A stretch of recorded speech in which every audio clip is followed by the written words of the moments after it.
Un astéroïde de plus de 500 km de diamètre est par exemple plus long que l'île que compose le Japon.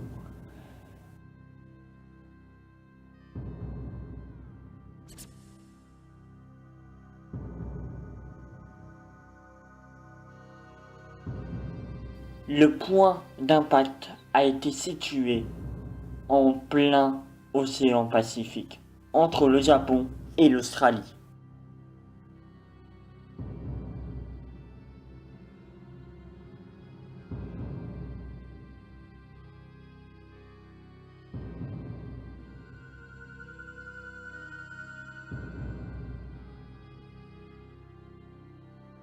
La vitesse de cet astéroïde est de 72 000 km/h.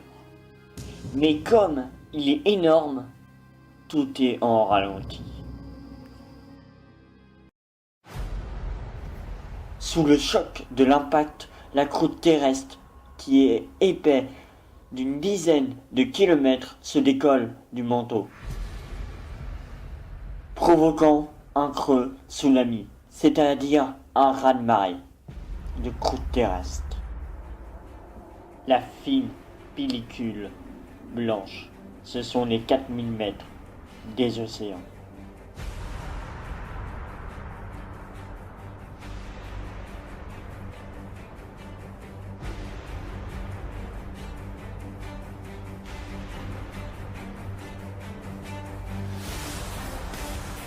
Le Japon est pulvérisé.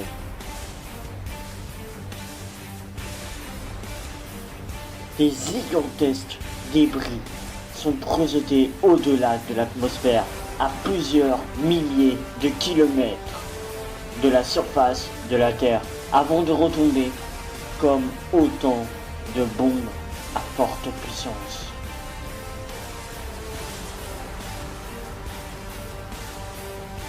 La lèvre du cratère forme des immenses montagnes à plus de 7000 mètres d'altitude. Le cratère lui-même est un gouffre de 4000 km de diamètre. Et ce sont que les premiers instants de la catastrophe. Cet immense dôme brûlant qui surplombe le cratère quelques instants après l'impact, c'est de la vapeur de roche.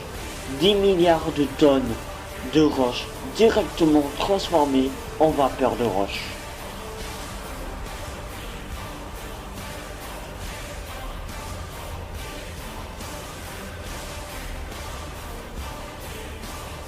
Cette vapeur de roche a été produite par l'extrême chaleur générée par la collision. Après s'est gonflée en forme de dôme, cette masse de vapeur de roche s'aplatit et se répand très vite dans toutes les directions. 3 heures après l'impact dans l'océan, une énorme vapeur de roche qui se déplace à une vitesse de 300 mètres par seconde et une température de 4000 degrés Celsius arrive dans l'Himalaya.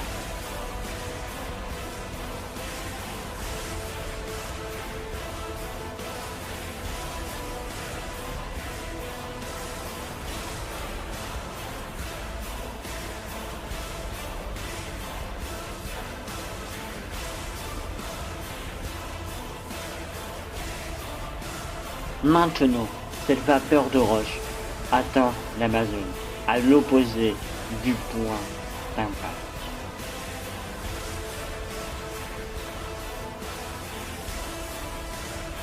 En une seconde, la zone n'est plus qu'un océan de flammes.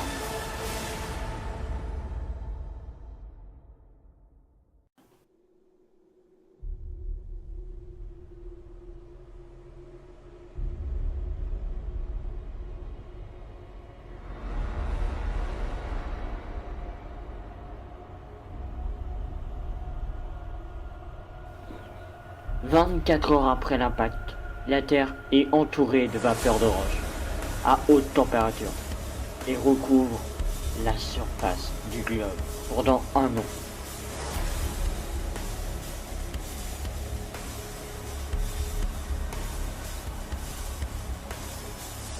L'océan est concerné par la catastrophe.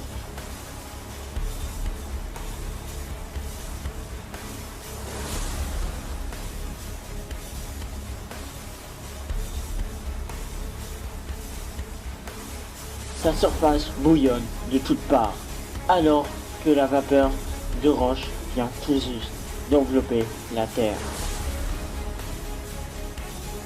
Tellement qu'il fait chaud, l'océan s'évapore d'une vitesse totalement impossible, de 5 cm par minute.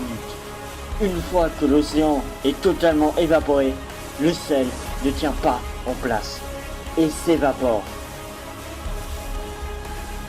Maintenant, le plancher océanique est toujours soumis à cette chaleur extrême et se transforme.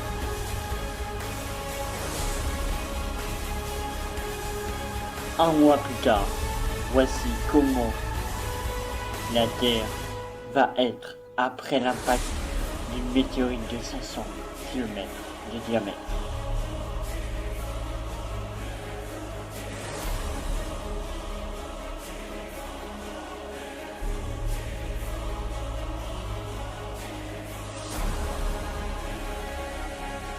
Donc, une météorite de 500 km de diamètre est égale à plus aucune goutte d'eau sur Terre. Toute vie sera anéantie.